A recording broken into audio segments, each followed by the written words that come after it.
لو أنزلنا هذا القرآن على جبل لرأيته خاشعا متصدعا من خشية الله وتلك الأمثال نضربها للناس لعلهم يتفكرون. الحمد لله والصلاة والسلام على رسول الله وعلى آله وصحبه ومن والاه. السلام عليكم ورحمة الله. بەڕێزان خۆشحاڵم لەوانەی 65 لەوانەکانی تەفسیر قورئانی پیرۆز بە خزمەتتان بگەمەوە بە مەبەستی ڕەزامەندی خوای گەورە و هیوادارم ئێوەی ئازیز سوودی لێوەربگرن. أعوذ بالله من الشيطان الرجيم بسم الله الرحمن الرحيم وإذ أخذنا ميثاقكم ورفعنا فوقكم الطور خذوا ما آتيناكم بقوة واذكروا ما فيه لعلكم تتقون. بەڕێ خۆشەویستان، هەر لە درێژەی ئەو ئاتانێک کە خوای گەورە سوبحانەهو وتەعالە باز لە بەنی ئیسرائیل دەکا و مخاتەبەی بەنی ئیسرائیل دەکا وإذ أخذنا ميثاقكم، واتە وەکو گوتمان وإذ واتە واذكروا إذ أخذنا ميثاقكم، باز بکەن بە بیرتان بی کاتێکەوە عهد و پەیمانمان لێ وەرگرتن. میثاق ئەو عهد و پەیمانەیەکەوە زۆر مؤکد کرایە، زۆر تەئکیدی لەسەر کرایتەوە. لە وەثاق هاتێ وەثاق ئەو حەبلە و ئەو کندڕەیکەوە ئەسیری پێدەبەسترێتەوە. ئیتر ئەو عهد و پەیمانەی کەوە تەئکیدی لەسەر بکرێتەوە پێدەگوترێ میثاق. وإذ أخذنا ميثاقكم، باز بکەن و بەبیرتان بی کاتێکەوە عهد و پەیمانێکی مؤکد و توندمان لێ وەرگرتن. ورفعنا فوقكم الطور، چێوی توورمان بەسەرتان بەرز کردەوە. ئیتر لێرەدا وەکو ئیبن جەریر تەبەڕی ڕەحمەتی خوای لێبی باز دەکا، دەفەرمی ئەوە کاتێک بوو کە موسا عەلەیهی سەڵات وەسەلام کە گەڕایەوە تەوڕاتی لە بۆ ئەنهینا بوو کە خوای گەورە سوبحانەهو وتەعالە پێی بەخشی بوو لە ئەلواحەکاندا، کاتێک کە هاتەوە گوتیان ئەمە باوەڕت پێ ناینین حەتا نەڕ الله جەهرە، وەکو باسمان کرد ئەمە باوەڕت پێ ناینین هەتا وەکو خوای گەورە بە چای خۆمان نەبینین. ئیتر وا بۆ کولایەتەکان پێشترێ فەرمووی فەئەخەذەتکم الصاعقە، صاعقەک هاتوو کوشتیانی، پاشان ثم بەعەثناکم من بعد مەوتکم، خوای گەورە فەرمووی زیندیمان کردنەوە. لە دوای ئەو زیندیکردنەوەش هێشتاش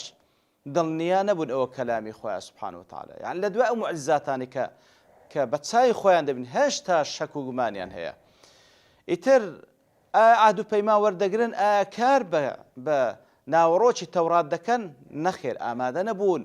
ئیتر خوای گەورە سوبحانەهو وتەعالە مەلایکەتی نارد، چێوی تووڕی بەسەریاندا بەرز کردەوە. چێوی تووڕی بەسەریاندا بەرز کرد، وەکو لە سوورەتی الأعراف خوای گەورە سوبحانەهو وتەعالە تەفاسیلی زیاتر باز دەکا وإذ نتقنا الجبل فوقهم كأنه ظل وظنوا أنه واقع بهم، کەواتە چێوی تووڕی بەسەردا بەرز کردنەوە وەکو ظلەیەک، وەکو شتێکەوە سێبەریان لێ بکە هاتە سەریان، سوبحان الله. ئیتر بەو شێوەیە خوای گەورە عهد و پەیمان لێ وەرگرتن، واتە چێوی تووڕی بەسەریاندا بەرز کردەوە. ئەو مەلایکەتی کەنار چێوی تووڕی بەسەریاندا بەرز کردەوە، عهد و پەیمان وەردەگرن کەوە فەرمانی خوای گەورە جێبەجێ بکەن. کەواتە ئەوە باز لەوە دەکا وەکو مفەسیرین بە تایبەتی ئیبن جەریر تەبەری ڕەحمەتی خوای لێبی کە شەیخی مفەسیرینە، بەو شێوەی تەفسیری دەکاتن کە فعلەن خوای گەورە ئەو چێوەی بەسەردا بەرزکردنەوە لە ژێر زەختی ئەو تووڕەدا، لە ژێر زەختی ئەو چێوەدا. ئەوجا ئەگەر ئیمان نەینن، ئەگەر عهد و پەیمانن بەسەریاندا دەکەوی و پان دەبنەوە، ئەوجا ئەوان ئامادەیی خۆیان نیشاندا کەوە عهد و پەیمان وەربگرن. وەڕەفەعنا فەوقەکم الطور خذوا ما آتەیناکم بقوة. ئیتر خوای گەورە پێی فەرموون ئەو چێوی تووڕە بەسەرتاندا دەکەوی ئەگەر عهد و پەیمان وەرنەگرن، خذوا ما آتەیناکم بقوة. ئیتر ئەو کاتوو لە دوای ئەوەش خوای گەورە دەفەرمیتن خذوا ما آتەیناکم بقوة، ئەوەی کە پێتانمان بەخشیە بە جد و عەزیمەتەوە وەری بگرن، بە توند و تۆڵی وەری بگرن. خذوا ما آتەیناکم بقوة واذكروا ما فيه لعلكم تتقون. ئیتر خذوا ما آتەیناکم واتە ئەوەی کە تێیدا بە عەزیمەتەوە وەری بگرن، بە جدیاتەوە وەری بگرن، بە گاڵتەجاریەوە وەری مەگرن، بە شلو شۆقی وەری مەگرن. خذوا ما آتەیناکم بقوة. دیارە ئەوە بەڵێ وەکو ئەو فەرمودەیە خوای گەورە سوبحانەهو وتەعالە کە لە بۆ بەنی ئیسرائیل تەبەن ئێمەش وەکو گوتمان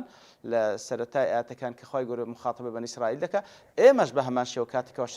شەریعەتمان لێ هاتیە پێویستە بە تند و تۆلی وەرگن خوای گەورە وەکو بە یەحیا دەفەرمی یا یەحیا خودی الکتاب بقوة لە بۆ بەنی ئیسرائیل خذوا ما آتيناكم بقوة لە بۆ ئێمەش والذین یمسکون بالکتاب وأقاموا الصلاة کەواتە بەڕاستی ئەسڵ وە هەموو موسڵمانێک ئەو عهد و پەیمانەی خوای گەورە بە قووەت و بە عەزیمەت و بە جدیەتەوە وەربگری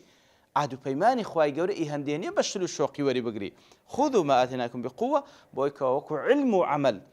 تێی بگەن بە جدی کاری پێ بکەن بە جدی واذكروا ما فيه واذكروا دیارە ذکر عەکسی نسیانە ذکر عەکسی نسیان واتە باسی بکەن لە بیری مەکەن باسی بکەن ئەو زۆکو زانان دەفەرمون بیخینەوە وەکو کتابی خوای گەورە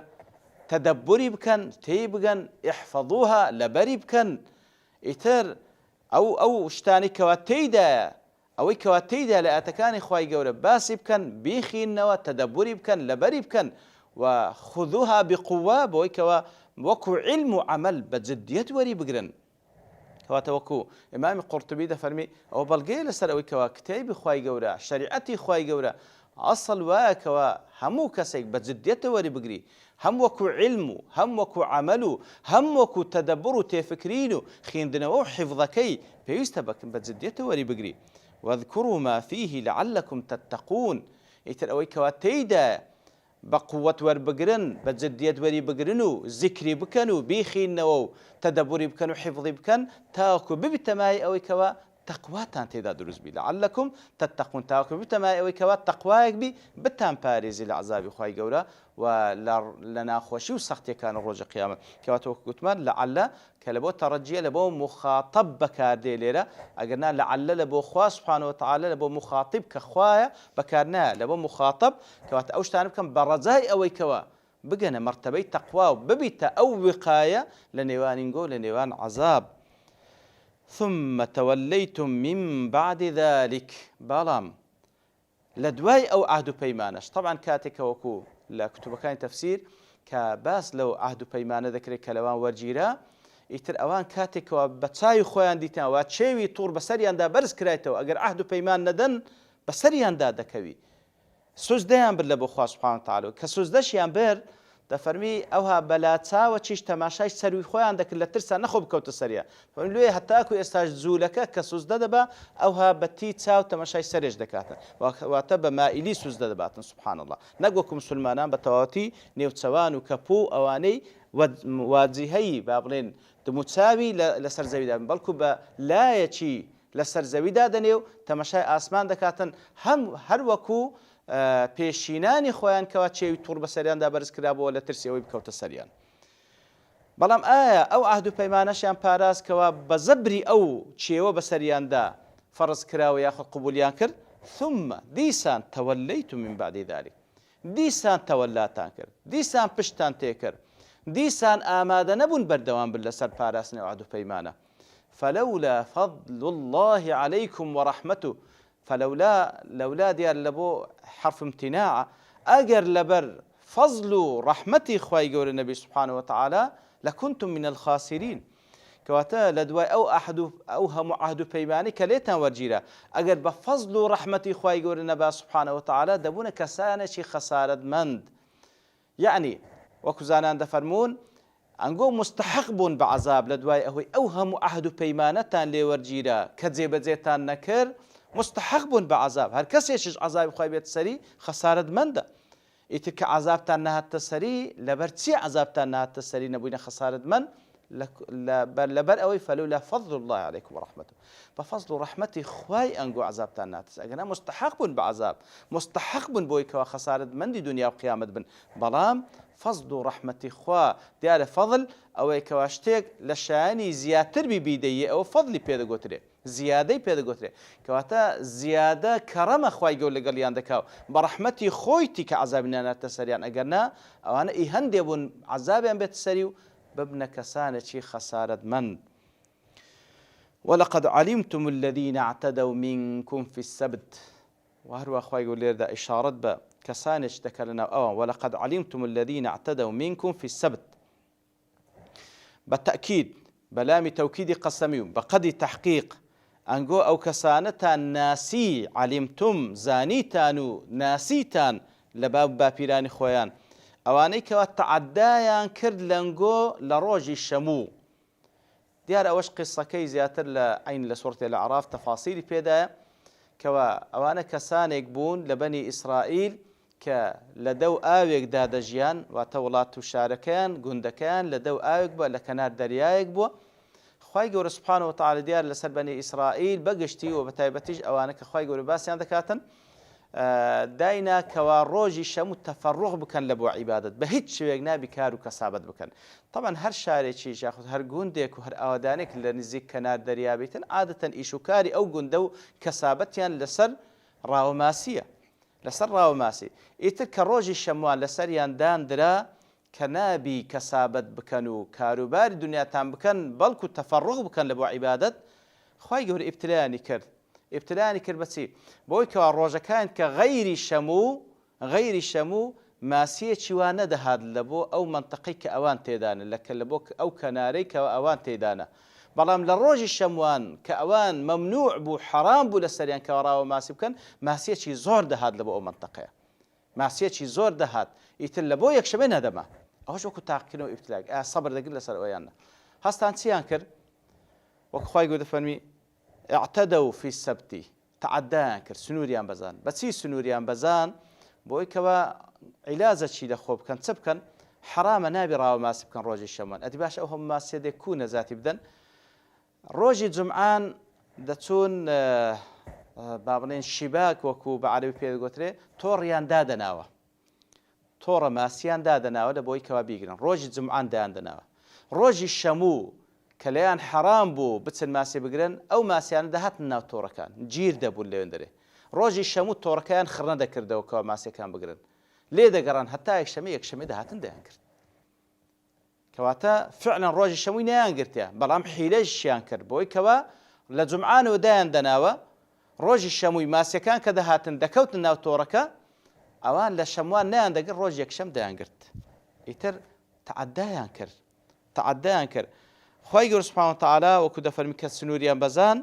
فقلنا لهم كونوا قردة خاسئين خوای گەورە دەفەرمی پێمان گوتن فقلنا لهم دیارە ئەو قەولەی خوای گەورە قەولێکی کەونیە واتە قەولێکی قەدەری کە گوتمان قەولی خوای گەورە سوبحانەهو وتەعالا کە قەولی کەونی هەیە و هەروەها قەولی شەرعی هەیە قەولی شەرعی وەکو ئەوەی کەوا لە قورئانی پیرۆز ئێستا ئاەتان دەخینەوە قەولی شەرعی خوای گەورەیە ئیتر خوای گەورە فەرمانمە پێمان دەکا و هانیشمان داکەوە جێبەجێ بکەین و پێشمان دەفەرمێگەر جێبەجێ بکەن ئەوها بەو شێوە پاداشتان دەبەوە بەڵام شەرنی هەموو کەسێک جێبەجێ بکات بەرەوەی ئێمە مخەیەرین بەڵام قەولی کەونی ئەوەیە کە خوای گەورە سوبحانەهو وتەعالا کە کەونەن یاخود قەدەرەن شتێکی فەرموو ئەوا جێبەجێ دەبی لەسەر مسلمان و کافرەوە ئیتر لێرەدا ئەو قەولە فەرمانێکی کەونی خوای گەورە دەفەرمی فەرمانمان کرد و گوتمان ببنە قردة خاسئين ببنى ميمون زليل بن خاسئ يعني ذليل سبحان الله ببنى ميمون زليل بن سبحان الله يتر وكل سورة الأعراف بازك أو كارا ديارا كسانك تيان ذاك ديان واتا خلشي أو منطقة بونا سيبش كسانك أو حيليان ذكر كوا وكتازة باس ماكر كسانك ديكش هاتن کە پێیان گوتن ئەنگۆ لۆ ئەو ئیشە دەکەن لۆ ئەو کارە دەکەن ئاخەوە تەجاوزە لەسەر فەرمانی خوا سوبحانەهو وتەعالا ئەو کارە مەکەن ئەوە دوو چینی سێم بێدەنگ بوون نە حرامەکەیان دەکرد نە مخالەفەکەیان دەکرد نە داعوەشیان دەکرد نە داهاتن دەستی خراپەکاران بگرن بوونە سێ چین ئەوجا لەوێن دێ لە سوورەتی الأعراف دەفەرمێت کاتێکەوە عەزابمان نادە سەریان فأنجينا الذين ينهون عن السوء تەنها ئەوانەمان نەجاتدا کەوا هەوڵیان دەدا خراپەکارەکان بجێڕنەوە واتە کاریان بە چاکە دەکرد و فەرمانیان بابنێن ڕێگریان لە خراپە دەکرد تەنها ئەوانمان نەجات کە مووقیفیان هەبوو ئەوانش کەوە حرامەکان ئەنجام دەدا ئەوە عەزابیان هاتە سەر و عەزابی وەکو لێرەدا باز دەکا چینی سێم هەر باسی عاقبەتیان ناکا لەبەرەوەی وەکو زانان دەفەرمون لەبەرەوەی ئەوان بەخوان هیچ مووقیفیان خوای گەورە هیچ وەزنیان لۆ دانان ئەوجا بە عەزاب چوون نەجاتیان مهم خوای گەورە هیچ باسییان ناکا سوبحان الله کاتە ئەوە زۆر مهمە ليرجدا كذا فرمي فقلنا لهم كونوا قردة خاسئين ديار الجزاء من جنس العمل أوان كاريش عند كركوا ظاهرا ظاهرا كوا بحساب فعلا راوماسيان نذكر بلام حيلة شيان ذكر حيلة ئیتر ظاهرا حرامەکان ئەنجام نەدا بەڵام بە فعلی ڕاوەکەشیان دەکرد لە ڕۆژشەمووی بەڵام یەکشەم دەیانگرت ئیتر بە فعلیش ئەوەی شەمویان دەجێڕاوە نەدەبووە ئەوەی شەموو بجێڕنەوە سبحان الله ئیتر خوای گەورە جەزای دانەوە لە جنسی عەمەلیان بەوەی کەوا فعلا بەو شێوەیە خوای گەورە کردنیانی بە مەیمون ئەو مەیمونەی کەوە ناو هەموو حەیوانات ئەویان لە هەموو حەیواناتێک زیاتر بە ئینسان دەست بەڵام ئینسانیش نییە کەواتە ئەوانیش حرامەکان ئەنجامدا بە حیلە ظاهریش حرامیان ئەنجام نەدابوو ئیتر الجەزا من جنس العمل ئەوە بوو کە خوای گەورە ئەوانی کرد بە مەیمون کە ظاهرا بە ئینسان دەچێت و ئینسانیش نییە ئیتر ئەوە جەزای خوای گەورەیە سبحانه وتعالى ئیتر هەندێک لە مفەسرین دەڵێن بە فعلی بوونە مەیمون هەندێک دەڵێن نەخ دڵەکانیان بۆ دڵی مەیمون وەکو حیواناتیان لێ هات ئیتر بە هەر شێوە خوای گەورە سزایدان ئەوانەی کە دەفەرمون بوونە مەیمون طبعا کە خوای گەورە کەسانێک مەسخ بکواتە بیگۆڕی طبعا نامینێتن بەڵکو فترەك دەمینێت بۆی تەپەند و ئامۆژگەر لە بۆ غەیری خۆی پاشانیش خوای گەورە مردنی بەسەرداهێنان و بەو شێوەی کۆتایی بۆ قسەی هات و تەفاسیلەکەش لە سوورەتی الأعراف إن شاء الله تعالى کە گەیشتنەوە زیاتر تفصيل پێ دەین وصلى الله وسلم على نبينا محمد وعلى آله وصحبه أجمعين وآخر دعوانا أن الحمد لله رب العالمين لو أنزلنا هذا القرآن على جبل لرأيته خاشعا متصدعا من خشية الله وتلك الأمثال نضربها للناس لعلهم يتفكرون